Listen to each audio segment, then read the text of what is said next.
Welcome back, Truth Seeker.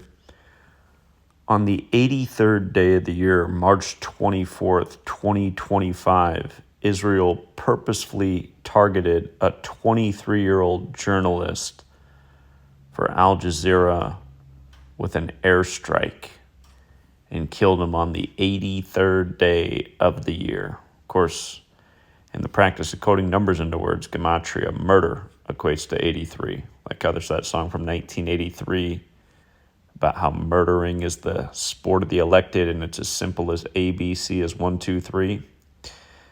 This man had an October 10th birthday, and notice he was born right after 9/11. But from the day he died to his upcoming birthday, he would have turned 24 later this year, a span of 201 days. And again, it's like, 9/11, the two towers became zero before they became one. The Jesuit motto is both into one. The gematria of the Jesuit order is 201, like State of Israel. Like the rest of the long list of 201s connecting to the Jesuits. Goes all the way back to the Rothschild on the Balfour Declaration, who died 201 days from his birthday.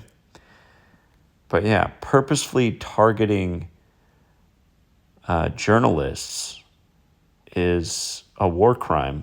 And again, Israel is a major violator of the Geneva Conventions and guilty of a long list of war crimes. You might have saw that the world police went and arrested the former leader of the Philippines, Duarte, by the numbers.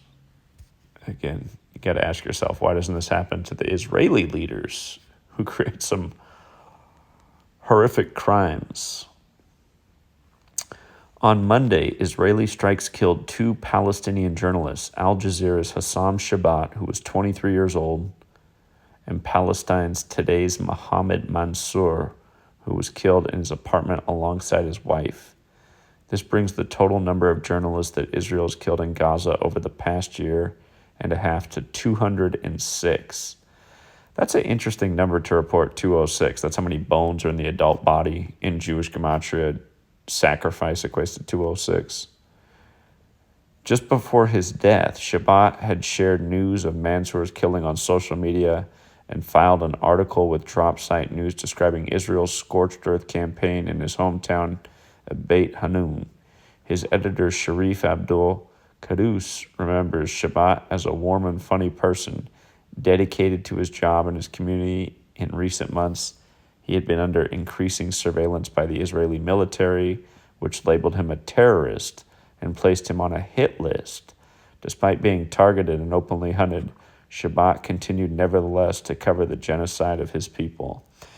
And again, it's a reminder that the original definition of terrorism is government by intimidation. And again, he's covering, the atrocities of the war in Israel.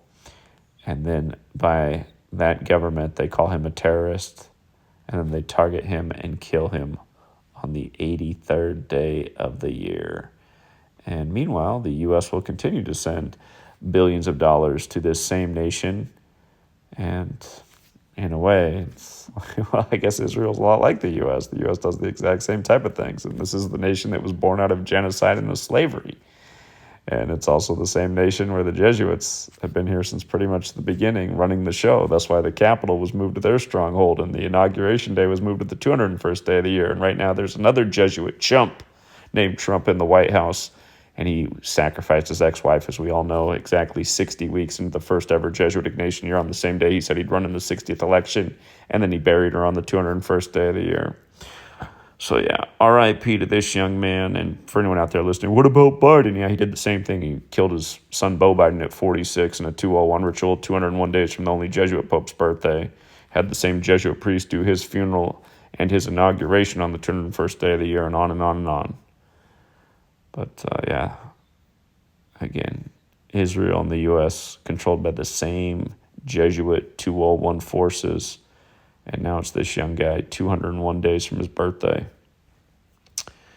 R.I.P. Hossam Shabat And until next time, true seeker.